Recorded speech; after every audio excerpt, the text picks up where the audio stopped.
नमस्कार दोस्तों, स्वागत है आप सभी लोगों का आज के इस नए वीडियो में। आज हम लोग पढ़ेंगे गजनी राजवंश और महमूद गजनवी या महमूद गजनी के बारे में। वन लाइनर फॉर्मेट पे देखेंगे, फिर इन क्वेश्चंस को पढ़ने के बाद हम लोग ऑब्जेक्टिव क्वेश्चंस देखेंगे। तो पहला क्वेश्चन है, भारत पर पहला तुर्क आक्रमण किसने किया था? तो याद रखिएगा, जो भारत पर पहला तुर्क आक्रमण किया था वो सुबुक्तगीन ने किया था 986 ईस्वी में। कहाँ पर किया था? जयपाल पर। ठीक है, तुर्क आक्रमण जो हुआ था वो किया किसने? तो पहले तो 986 ईस्वी में किया गया। किसने किया था? तो याद रखिएगा, आपको याद रखना, सुबुक्तगीन ने किया था। किस पर किया? उस समय जयपाल शासक कर रहा था। ठीक है, इस चीज़ को आपको याद रखना है। गजनी साम्राज्य या यामिनी वंश का संस्थापक कौन था? तो गजनी जो साम्राज्य है उसका स्थापना किया था अलब्तगीन ने, जो गजनी साम्राज्य था। गजनी को यामिनी साम्राज्य भी कहते हैं या यामिनी वंश भी कहते हैं। तो गजनी कहाँ पड़ता है? अफगानिस्तान में पड़ता है। आपसे पूछे गजनी कहाँ है, तो ये गजनी आपका अफगानिस्तान में है। ठीक है, और गजनी साम्राज्य या यामिनी साम्राज्य की स्थापना किसने की थी? तो अलब्तगीन ने की थी। अलब्तगीन कौन था? इसका संस्थापक था यामिनी वंश का। और अलब्तगीन का दामाद कह दो या अलब्तगीन का गुलाम कह दो।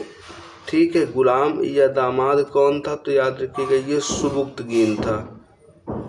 सुबुक्तगीन, इसी सुबुक्तगीन ने आक्रमण किया था जयपाल पर 986 ईस्वी में। ठीक है, चलते हैं नेक्स्ट क्वेश्चन पर। महमूद गजनी किसका पुत्र था जो 998 ईस्वी में गजनी की गद्दी पर बैठा था?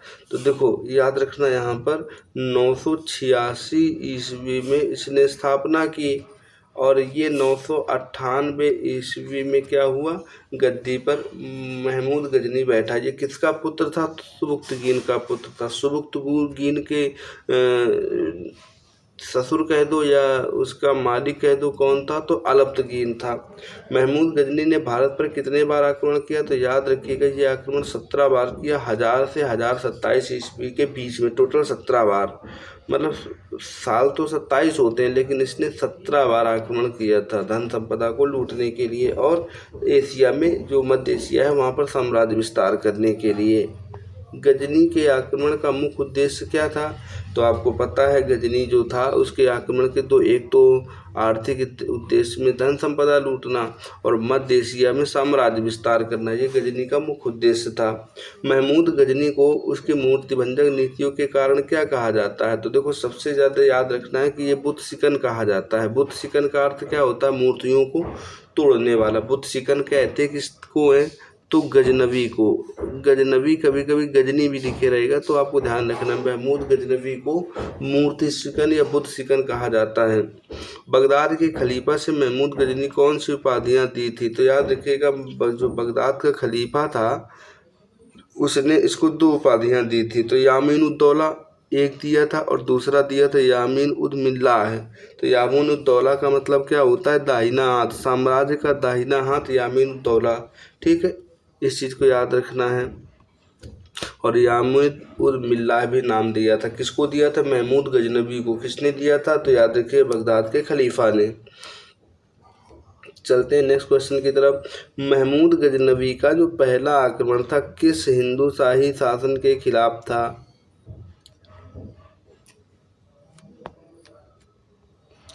थोड़ा सा रुचि, हाँ। महमूद गजनवी का जो पहला आक्रमण था 1001 से 1001 ईस्वी में, तो किस हिंदू शाही राजा के खिलाफ था? तो याद रखिएगा, जयपाल के खिलाफ था। जयपाल के खिलाफ उसका भी था। क्यों? क्योंकि याद रखिएगा, जो सुबुक्तगीन था इसने आक्रमण किया था लेकिन हार गया था, सक्सेस नहीं हुआ था सुबुक्तगीन। तो सुबुक्तगीन ने क्यों किया था? 968 ईस्वी में, लेकिन ये सक्सेस नहीं हो पाया। तो इसने फिर क्या किया? 986 ईस्वी में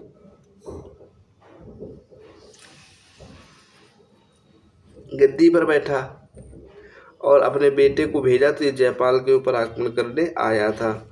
ठीक है, जब ये महमूद गजनवी आया तो राजा जयपाल क्या हो गया? पराजित हो गया और जयपाल ने आत्महत्या कर ली थी। मतलब इसलिए कि किसी ने इसको हरा दिया, इसलिए इसने आत्महत्या कर ली थी। तो गजनी से पराजित होने के बाद किस भारतीय राजा ने आत्मग्लानि में आत्मदाह कर लिया था? तो उसका नाम क्या था? राजा जयपाल। फिर आ जाओ 1008 ईस्वी में वहिंद का युद्ध हुआ था। ठीक है, तो याद रखिएगा जयपाल का जो पुत्र था उसका नाम क्या था? आनंदपाल। जयपाल के बाद आनंदपाल गद्दी पर बैठा, चूंकि जयपाल तो हार गया था, मर गया था, आत्म से हत्या कर ली थी। उसके पुत्र का नाम था आनंदपाल और 1008 ईस्वी में इसने आनंदपाल पर भी आक्रमण कर दिया वहिंद के युद्ध में। तो वहिंद का युद्ध कब हुआ था? 1008 ईस्वी में। चलो नेक्स्ट क्वेश्चन भी इसी में डिस्कस कर लेते हैं। देखो क्वेश्चन क्या कह रहा है कि 1008 ईस्वी में वहिंद का युद्ध महमूद गजनी और किसके बीच में हुआ था? तो जयपाल के बेटे का क्या नाम था? आनंदपाल। तो इसके बीच में हुआ था। महमूद गजनी ने किस प्रसिद्ध नगरी पर 1014 ईस्वी में आक्रमण किया था? तो 1014 ईस्वी में थानेसर हरियाणा में आक्रमण किया था। मंदिरों पर ज़्यादा आक्रमण करता था क्योंकि वहाँ से इसको धन दौलत पैसा और सोना मिलता था, इस कारण से। तो महमूद गजनी ने किस प्रसिद्ध मंदिर या नगरी पर 1014 में आक्रमण किया था? चक्र स्वामी की मूर्ति को नष्ट किया था। तो ये थानेसर हरियाणा में था। चक्र स्वामी की मूर्ति कहाँ थी? तो ये आपकी थानेसर में पड़ती। थानेसर कहाँ स्थित था? हरियाणा में। चलते हैं नेक्स्ट क्वेश्चन पे। गजनी का कलिंजर अभियान किस चंदेल शासक के खिलाफ था जिसने आत्मसमर्पण नहीं किया था? तो याद रखिएगा क्या नाम था उसका? राजा विद्याधर नाम था। क्या नाम था उसका? राजा विद्याधर था। ठीक है, अब हम लोग बात करेंगे सोमनाथ के आक्रमण पर। महमूद गजनी का भारत पर सबसे प्रसिद्ध और भीषण आक्रमण कौन सा था? तो सबसे प्रसिद्ध और भीषण आक्रमण जो था वो 16वां आक्रमण था। सोमनाथ के मंदिर पर 1025 ईस्वी में हुआ था। मतलब सेकेंड लास्ट तो नहीं कह सकते, लास्ट बताऊंगा अभी लास्ट आक्रमण कब हुआ था। सेकेंड लास्ट था, मतलब 17 बार आक्रमण किया तो 17 का सेकेंड लास्ट क्या हो जाएगा? 16वां में 16 से 100 से 16 से सोमनाथ मंदिर। सोमनाथ मंदिर कहाँ स्थित है? गुजरात में स्थित है, तो ये याद रखना है। ठीक है, कब हुआ था? 1025 ईस्वी में। सोमनाथ मंदिर पर आक्रमण के समय गुजरात का चालुक्य सोलंकी शासक कौन था? तो भीम प्रथम था। आप कैसे याद करोगे, बात को समझो। आपसे पूछे सोमनाथ मंदिर कहाँ है? गुजरात में। सोमनाथ मंदिर पर आक्रमण किसने किया था? महमूद गजनबी ने। उस समय कौन शासक था? भीम प्रथम। भीम प्रथम किस से था? तो चालुक्य सोलंकी वंश का। चालुक्य या सोलंकी, चूंकि गुजरात में उस समय किसका शासक था? चालुक्य कह दो या इन्हीं को सोलंकी कहा जाता है, तो इनका शासन था। ठीक है, सोमनाथ मंदिर से गजनी को लगभग कितनी संपत्ति हाथ लगी थी? तो 20 लाख दिनार से अधिक की संपत्ति हाथ लगी थी। इस चीज़ को याद रखिएगा, जो ये मंदिर था यहाँ से लगभग 20 लाख दिनार से अधिक की संपत्ति हाथ लगी थी। और सबसे महत्वपूर्ण आक्रमण माना जाता जो कि यहाँ पर इसको सबसे ज़्यादा पैसा मिला था। सोमनाथ की लूट के बाद वापस लौटते समय गजनी की सेना पर किसने आक्रमण कर दिया था? तो याद रखिएगा जब ये यहाँ से इसकी संपत्ति को लूट रहा था तो जाटों ने इस पर आक्रमण कर दिया। जाट क्या थे? एक लुटेरी जनजाति थी जो सिंध और पंजाब प्रांत में रहती थी। कहाँ पर? सिंध और पंजाब प्रांत में रहती थी। जाते समय सिंध प्रांत और पंजाब प्रांत के जाटों ने इसको क्या किया? इसके धन को लूट लिया। तो ये बोला तो कुछ नहीं, लड़ा बड़ा हो गया, लेकिन कुछ ना कुछ तो लूट ही लिया हो गया। 20 लाख में से थोड़ा बहुत लूटा हो गया। तो अब इसने क्या किया कि अंतिम आक्रमण कब किया? 17वां आक्रमण 27 में किया था। 16वां आक्रमण 25 में सोमनाथ गुजरात में किया था, लेकिन 17वां आक्रमण इसने 1027 ईस्वी में किया था जाटों के विरुद्ध। ये जाट कहाँ के थे? वही पंजाब और सिंध के जाट थे। सोमनाथ लूट का बदला लेने के लिए इसने इस पर आक्रमण किया था। महमूद गजनी की मृत्यु कब हो गई थी? 1030 ईस्वी में। मतलब 27 में ये लेके गया था। मंदिर यार लूटोगे, चीज़ों को नष्ट करोगे तो कब मृत्यु हो जाएगी? तो 1030 ईस्वी में। राजा कब बना था? 986 ईस्वी में। मतलब वो कितने 972-73 में जन्म हुआ होगा, तो 880 20 28 58 साल में मर गया। ठीक है, गजनी काल में विद्वान साहित्य। महमूद गजनबी के साथ भारत आने वाला प्रसिद्ध अरबी और इतिहासकार कौन था? तो याद रखिएगा ये था अल बरूनी। ठीक, महमूद गजनवी के साथ देखो 4 लोग आए थे, हम लोग फूफा कह सकते हैं, फूफा आए थे। फूफा कौन से? तो फा से फारूकी, उतबी, फिरदौसी और अलबरूनी। फारूकी, उतबी, फिरदौसी और अलबरूनी। तो इसमें पूछा गया कि महमूद गजनी के साथ भारत आने वाला प्रसिद्ध अरबी विद्वान और इतिहासकार कौन था? तो वो था आपका अलबरूनी। प्रसिद्ध ग्रंथ किताब उल हिंद या तहरीक ए हिंद की रचना किसने की थी? तो ये अलबरूनी ने की थी। किसने? किताब उल हिंद अलबरूनी की रचना है। तहरीक ए हिंद अलबरूनी की रचना है। फारसी भाषा के महाकाव्य शाहनामा के रचयिता कौन है जो गजनी के दरबार में रहते थे? तो शाहनामा के लेखक हैं फिरदौसी। इन्हें पूर्व का होमर कहा जाता है। ठीक है। क्वेश्चन क्या है कि फारसी भाषा के महाकाव्य शाहनामा, तो फारसी भाषा का महाकाव्य कौन सा है? शाहनामा के रचयिता कौन है? फिरदौसी। तो जिन्हें पूर्व का क्या कहा जाता है? होमर कहा जाता है। पूर्व का होमर फिरदौसी को कहा जाता है। तारीख सुबुक्तगीन पुस्तक के लेखक कौन है जिसे पूर्व का पेप्स कहा जाता है? बेहाकी या अल बेहाकी। तारीख सुबुक्तगीन अल बेहाकी ने लिखी थी, जिन्हें पूर्व का पेप्स कहा जाता है। पूर्व की पेप्सी बेहाकी और तारीख ए सुबुक्तगीन।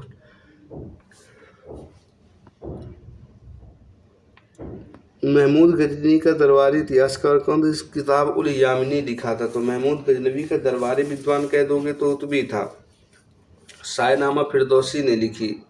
तहकीक हिंद अलबरूनी ने लिखी। साथ आने वाला अलबरूनी था। दरबारी कवि उतबी था। दरबारी कवि कौन था? उतबी था। ये भी इसके साथ आया था। संसबनी वंश और मोहम्मद गौरी। गजनी साम्राज्य के पतन के बाद अफगानिस्तान में किस नए तुर्क राज का उदय हुआ था? जब ये संसबनी या इस महमूद गजनवी वाला ये जो काम खत्म हुआ तो अब गौर वंश आ गया। कौन आया था? गौर वंश। गौर साम्राज्य का उदय हुआ था। ठीक। गजनी साम्राज्य के पतन के बाद अफगानिस्तान में किस नए तुर्क राज्य का उदय हुआ? तो ये किसका हुआ था? उदय गौर राज्य का। भारत में तुर्क साम्राज्य का वास्तविक संस्थापक किसे माना जाता है? तो मुइजुद्दीन मोहम्मद बिन शाम या मोहम्मद गौरी को। इसका नाम, मोहम्मद गौरी का पूरा नाम क्या था? मुइजुद्दीन मोहम्मद बिन शाम था। और भारत में तुर्क साम्राज्य का असली संस्थापक मोहम्मद गौरी को माना जाता है, क्योंकि यहाँ से तुर्क सत्ता स्थापित हो गई थी भारत में, इसलिए ऐसा हुआ था। मोहम्मद गौरी ने भारत पर पहला आक्रमण कब किया था? तो 1175 ईस्वी में मुल्तान पर। वही मुल्तान जहाँ पर अरब यात्री आए थे। 712 ईस्वी में सिंध पर और मुल्तान को सोने की जो नगरी कहा था, स्वर्ण नगरी। तो 1175 में मुल्तान पर इसने आक्रमण कर दिया था। चलते हैं नेक्स्ट क्वेश्चन पर। 1178 ईस्वी में गुजरात के समय किस शासक ने मोहम्मद गौरी को कासद्रद के युद्ध आबू पर्वत के जो पार युद्ध में हराया था? तो मूलराज द्वितीय, भीम द्वितीय और उसकी देवी जो माता थी नायिका देवी। मूलराज द्वितीय और नायिका देवी ने 1178 ईस्वी में। भारत की भूमि पर मोहम्मद गौरी की पहली पराजय कौन सी हुई? तो 1178 ईस्वी में गुजरात पाटन की पराजय हुई। तो 1175 वाला तो जीत गया था। 1175 में मुल्तान पर पहला आक्रमण किया, उसको ये जीत गया था। लेकिन जो 1178 ईस्वी में आबू का युद्ध हुआ था, 1178 ईस्वी में महमूद गजनवी और भीम द्वितीय के बीच में, मूलराज द्वितीय भी बोलते हैं इसको, भीम द्वितीय को, तो ये हार गया था। तो पहली हार थी गुजरात पाटन की हार।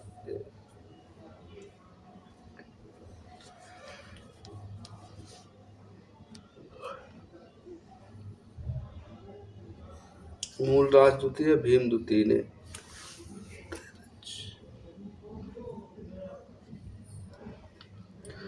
तराइन का युद्ध और साम्राज्य विस्तार। तराइन का प्रथम युद्ध किस वर्ष लड़ा गया था? 1191 ईस्वी में मोहम्मद गौरी और किसके? पृथ्वीराज चौहान तृतीय के बीच में। पृथ्वीराज तृतीय को ही पृथ्वीराज चौहान कहते हैं। और ये प्रथम युद्ध 1191 में, इसमें मोहम्मद गौरी हारा था और पृथ्वीराज चौहान जीत गए थे। तराइन के प्रथम युद्ध ने किसने मोहम्मद गौरी को पराजित किया था? तो पृथ्वीराज चौहान ने, पृथ्वीराज तृतीय ने। इसी पृथ्वीराज चौहान को पृथ्वीराज तृतीय कहा जाता है।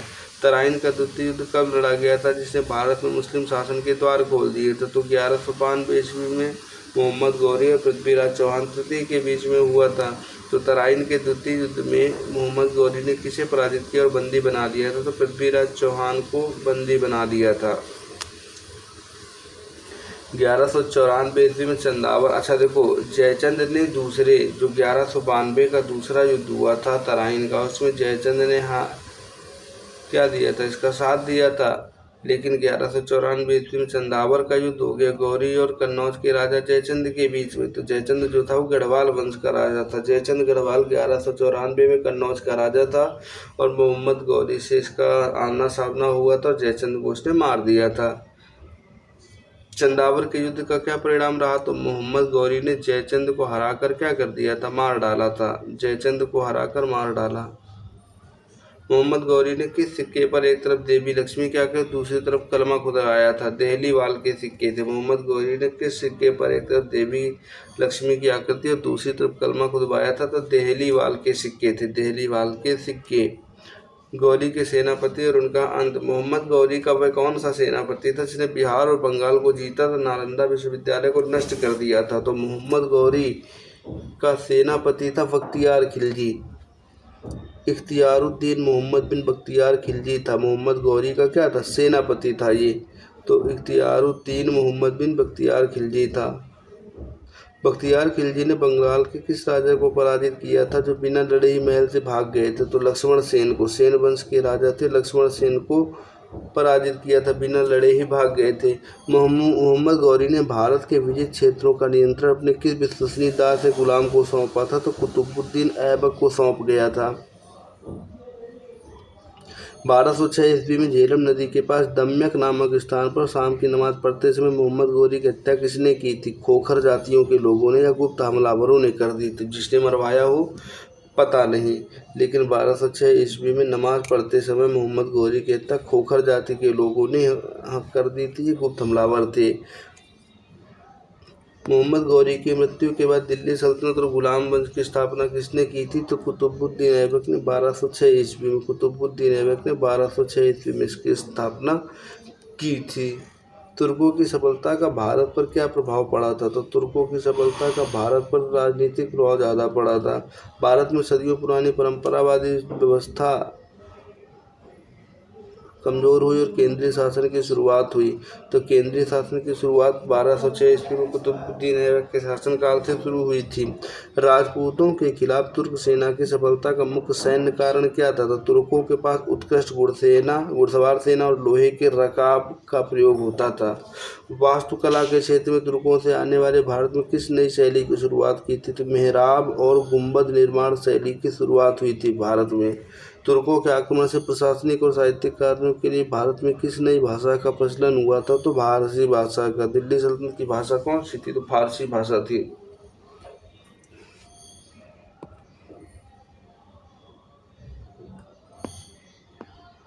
महमूद गजनी और मोहम्मद गौरी के आक्रमण में मुख्य अंतर क्या था, गजनी का उद्देश्य केवल धन लूटना था, जबकि गौरी का उद्देश्य भारत में स्थायी मुस्लिम साम्राज्य की स्थापना करना था। महमूद गजनवी का उद्देश्य भारत में केवल धन लूटना था, लेकिन मोहम्मद गौरी का मुख्य उद्देश्य था भारत में मुस्लिम साम्राज्य की स्थापना करना। अजमेर के प्रसिद्ध 2.5 दिन के झोपड़े का निर्माण गौरी के आदेश पर किसने करवाया था, कुतुबुद्दीन ऐबक ने कराया था, संस्कृत विद्यालय को तोड़कर। कुतुबुद्दीन ऐबक ने गौरी के आदेश पर तुड़वाकर। सूफी संत ख्वाजा मोइनुद्दीन चिश्ती किसके शासनकाल में मोहम्मद गौरी की सेना के साथ भारत आए थे, तो पृथ्वीराज चौहान तृतीय के शासनकाल में, तृतीय के प्रथम युद्ध के समय, तराइन के युद्ध के समय। ठीक है, तो ये इसमें आए थे। और एक चीज़ याद रखिएगा कि मोइनुद्दीन चिश्ती ने भारत में किसकी चिश्ती संप्रदाय की स्थापना की थी, अजमेर में ये रहने लगे थे, चूँकि ये वहीं आए थे। गजनी की सेना में सर्वोच्च पदों पर रहने वाले 2 हिंदू सेनापति कौन थे या क्या नाम था, तो सेवेंद्र राय था और तिलक था। 2 सेनापति थे हिंदू सेनापति, देवेंद्र राय और कौन था, तिलक थे। तुर्क आक्रमण के समय उत्तर भारत की मुख्य राजनीतिक कमजोरी क्या थी, तो याद रखिएगा राजपूत राजाओं में आपसी एकता का अभाव और निरंतर पारस्परिक युद्ध थे। भारत में तुर्कों द्वारा स्थापित शासन को इतिहास में किस नाम से जाना जाता है, तो इनको दिल्ली सल्तनत के नाम से जाना जाता है। तुर्कों द्वारा जो शासन स्थापित किया गया तो ये दिल्ली सल्तनत कहलाता। तो याद रखिए कि दिल्ली में 4 वंश थे, गुलाम खिलजी, तुगलक, सैयद, लोधी। तो जो लोधी वंश था ना, ये अफगान वंश था। बाकी सब तुर्क वंश थे। ये कौन सा वंश था? तो याद रखिएगा ये आपका अफगान वंश था। बाकी जितने भी आपके वंश रहे ये कौन से वंश थे? तुर्क वंश के थे। तो 20 मिनट का हम लोग कंप्लीट कर चुके हैं, लगभग 50 क्वेश्चन। मिलते हैं नेक्स्ट वीडियो में, तब तक के लिए धन्यवाद।